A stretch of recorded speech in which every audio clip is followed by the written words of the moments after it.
Hi friends, இந்த வீடியோவில் நம்ம என்ன பார்க்க போகிறோன்னா, இங்கே நிறைய பேர் நீங்கள் வந்து மாதம் 2000 ரூபா போட்டால் நீங்கள் 5 வருஷம் கழிச்சு 10 வருஷம் கழிச்சு 1 கோடி வந்துடும் 2 கோடி வந்துடும் சொல்லி நிறைய இடத்துல நீங்கள் கேள்விப்பட்டிருப்பீங்க. நிறைய பேர், நானே கூட அந்த மாதிரிலாம் வீடியோ போட்டிருக்கேன்.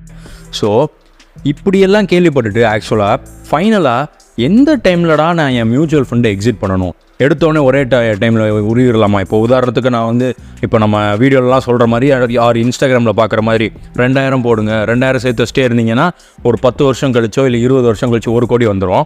சரி, அந்த 1 கோடியை நான் ஒரே ஷாட்டில் எடுத்துடலாமா?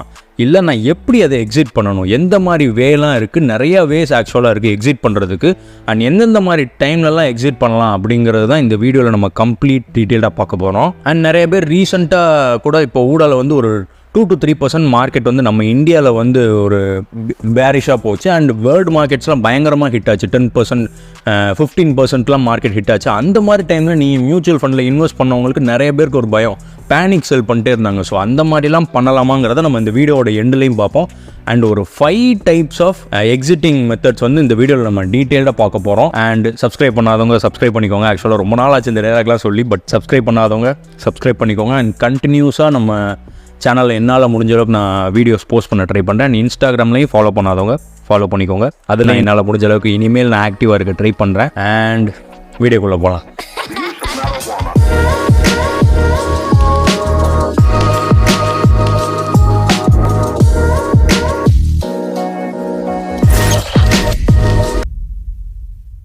ஓகே, ஃபஸ்ட்டு வந்து SWP மெத்தட். அதாவது இது நிறைய பேர் இப்போ ரீசெண்டாக கேள்விப்பட்டிருப்பீங்கன்னு நம்புகிறேன். பட் கேள்விப்படாதவங்களுக்கும் நான் டீட்டெயிலாக சொல்லணும்னு நான் ஆசைப்பட்றேன். ஓகே, சிம்பிளாக சொல்லணும்னா SWP சிஸ்டமேட்டிக் விட்ராயல் பிளானும்பாங்க. அதாவது நீங்கள் வந்து SIP கேட்டிருப்பீங்க, சிஸ்டமேட்டிக் இன்வெஸ்ட்மெண்ட் பிளான்னு.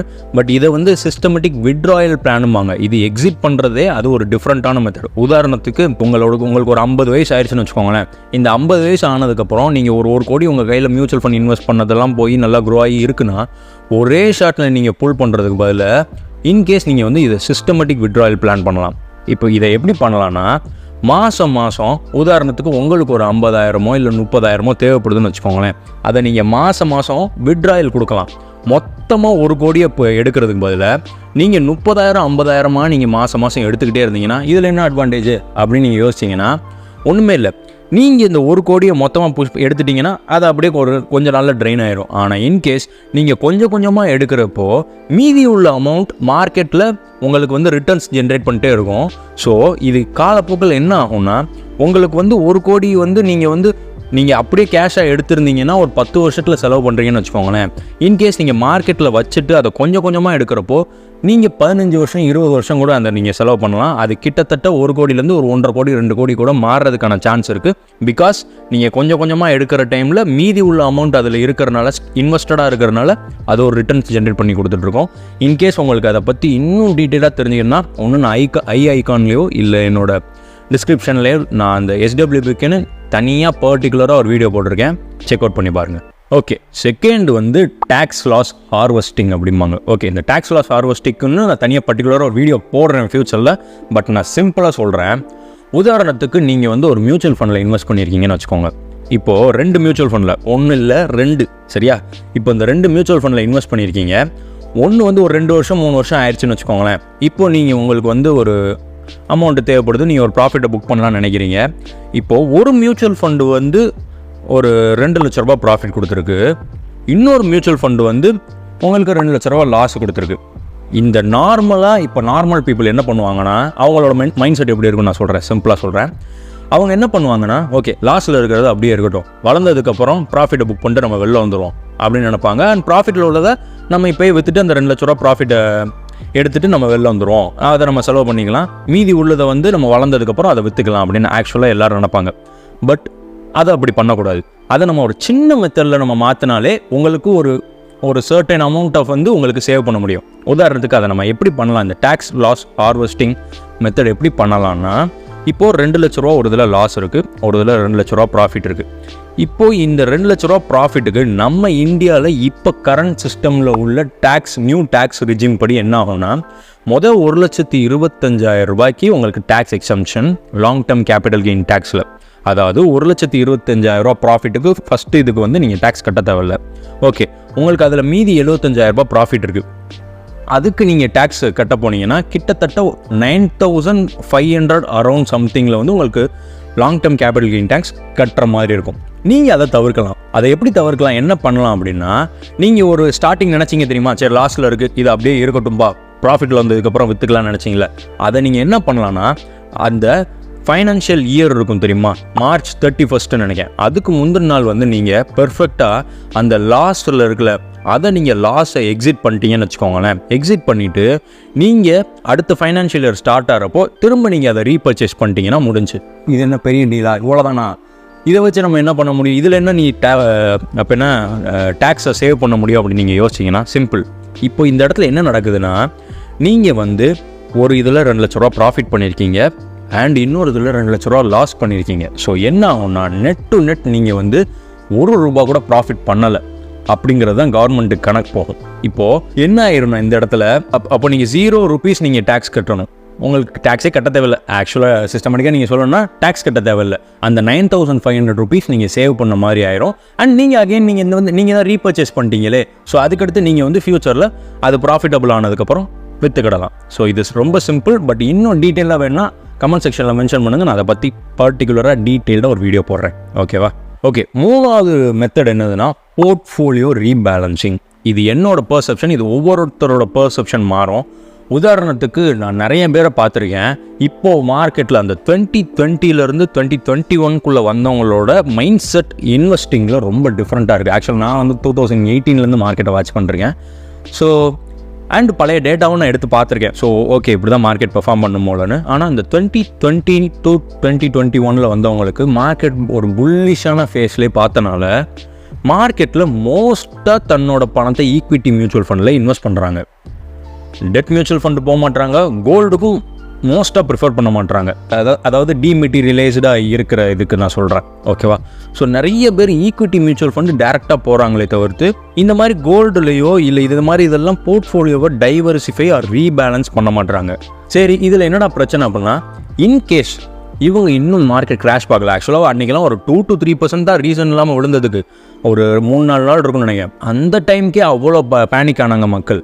ஆனால் ஏதாச்சும் ஒரு மார்க்கெட் கிராஷ், கோவிட் மாதிரி இன்னொரு பெரிய மார்க்கெட் கிராஷ் வந்துச்சுன்னா உங்களோட போர்ட்ஃபோலியோ சடன் ரெட் ஆகும் அண்ட் சைக்கலாஜிக்கலாக நீங்கள் ரொம்ப எஃபெக்ட் ஆவீங்க, உடனே பேனிக் செல் பண்ணுவீங்க.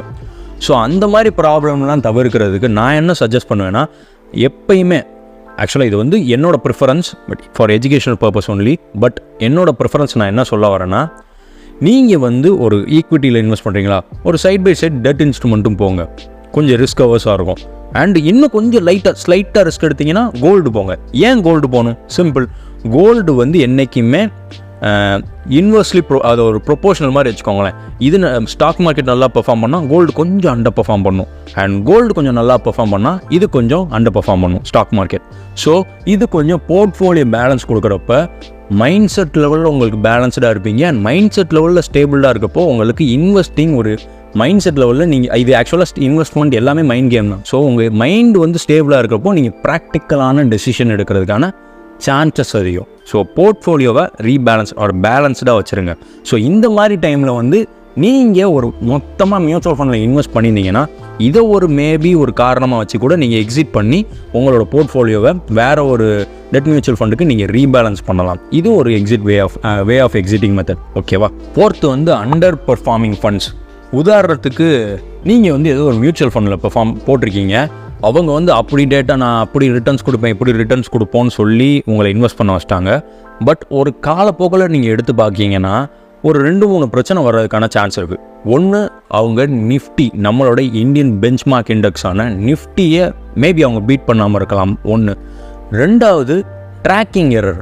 இந்த ரொம்ப ஹை ட்ராக்கிங் எரராக இருக்கிறதுக்கான வாய்ப்புகள் கூட இருக்கலாம். உதாரணத்துக்கு நிஃப்டி வந்து ஒரு 1% கூடி இருக்குன்னா இது 1.01 to 2% கூடியிருந்தால் பிரச்சனை இல்லை. 1.5% 2%ங்க ரொம்ப ரொம்ப டிஃப்ரென்ஸ் இருந்துகிட்டே இருந்துச்சுன்னா அது மார்க்கெட் கிராஷ் ஆகிறப்பையும் ப்ராப்ளம்.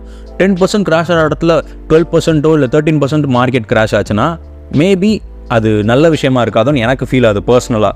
ஸோ நான் என்ன அதுக்கு சஜஸ்ட் பண்ணுவேன்னா, மேக்ஸிமம் ரொம்ப ட்ராக்கிங் எரர் இல்லாத மாதிரி பார்த்துக்கோங்க. அண்ட் எக்ஸிட் லோட் அப்படி இப்படி நிறைய கான்செப்ட்ஸ் இருக்குது. அதை பற்றி நான் டீட்டெயிலாக வீடியோ போட்டிருக்கேன் மியூச்சுவல் ஃபண்ட்ஸ் பற்றி, அதையும் டிஸ்கிரிப்ஷனில் மென்ஷன் பண்ணுறேன். ஒரு ஐகானில் காமிக்கிறேன் பாருங்கள்.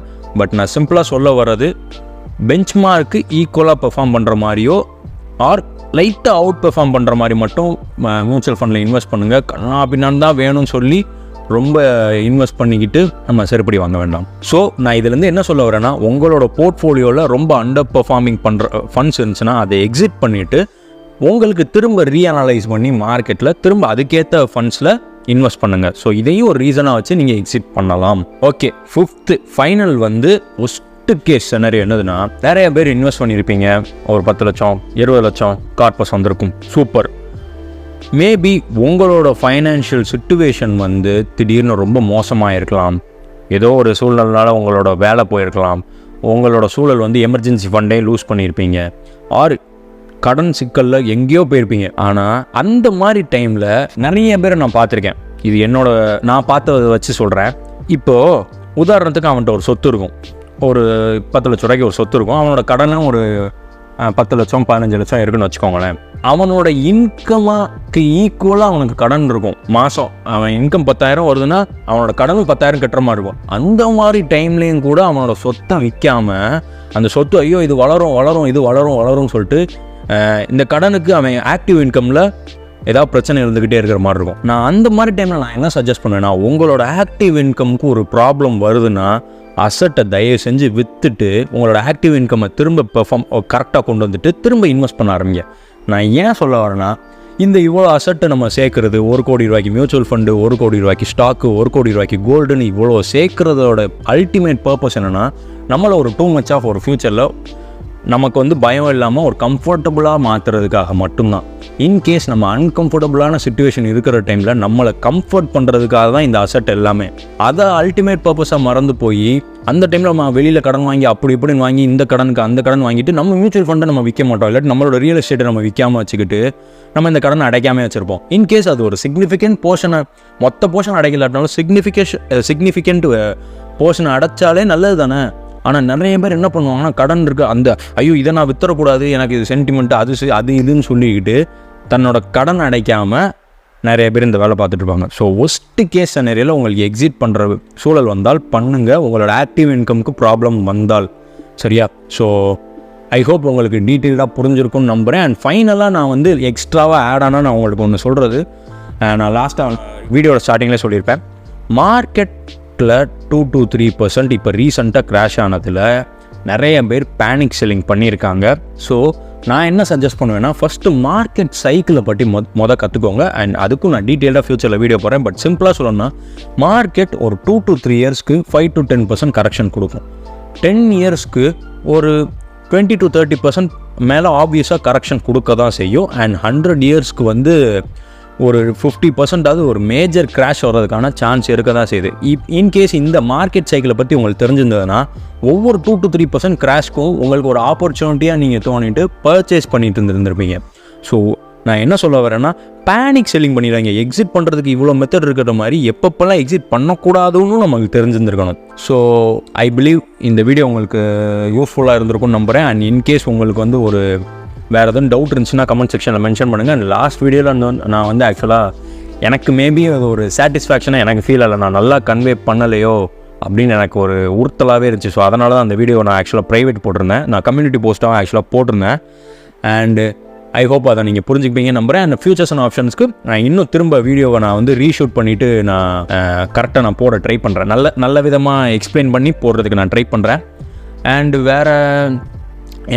வேறு எதுவும் உங்களுக்கு வீடியோ இதை பற்றி பேசுங்க ப்ரோ அப்படின்னு சொல்லி வேணால் கமெண்ட் செக்ஷனில் மென்ஷன் பண்ணுங்கள். நிறைய பேருங்க சாரிங்க, நான் வந்து ஆக்சுவலாக Q&A செஷனுக்காக நான் நிறைய கொஷின்ஸ் ரைஸ் பண்ணியிருந்தேன். பட் நிறைய நம்மளோட ஓல்டு சப்ஸ்கிரைபர் நிறைய பேர் வந்து கமெண்ட் பண்ணியிருந்தீங்க. பட் என்னால் அதுக்குன்னு தனியாக போஸ்ட் பண்ண முடியல. பட் நான் இன்னொரு ரெக்வஸ்ட் அவங்ககிட்ட நான் என்ன வைக்கிறேன்னா, ஒரு கொஸ்டினாக கேளுங்க. நம்ம கோட் சப்ஸ்கிரைபர் அவரெலாம் அந்த சாய் ஸ்ரீநாத்தில் டப்பான்னு ஒரு 10 கொஸ்டின் கேட்டிருந்தாரு. ஸோ அது நம்மளால் ரிப்ளை பண்ண முடியாமல் போது நமக்கும் கொஞ்சம் சங்கடமாக இருக்குது. ஸோ நான் என்ன சொல்ல வரேன்னா, இந்த வீடியோவில்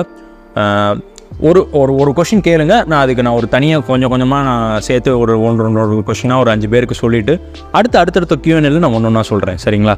ஸோ ஐ பிலீவ் நீங்கள் இந்த வீடியோ லாஸ்ட் வரைக்கும் பார்த்துருப்பீங்கன்னு நம்புகிறேன். அண்ட் உங்களுக்கு இன்னமும் உங்களுக்கு 1-on-1 செஷன் எடுத்து இன்னும் கொஞ்சம் இன்ட்ராக்டிவாக உங்ககிட்ட மேபி ஒரு ஒரு ஒரு சேட் எடுத்தால் நான் வந்து எனக்கு ஒரு ஐடியா கிடைக்கும் ப்ரோ அப்படின்னு நீங்கள் ஃபீல் பண்ணிங்கன்னா கூகுள் ஃபார்ம் டிஸ்கிரிப்ஷனில் லிங்க் கொடுத்துருக்கேன், ஃபில் பண்ணுங்கள், எங்கள் டீம் உங்களுக்கு காண்டாக்ட் பண்ணுவாங்க.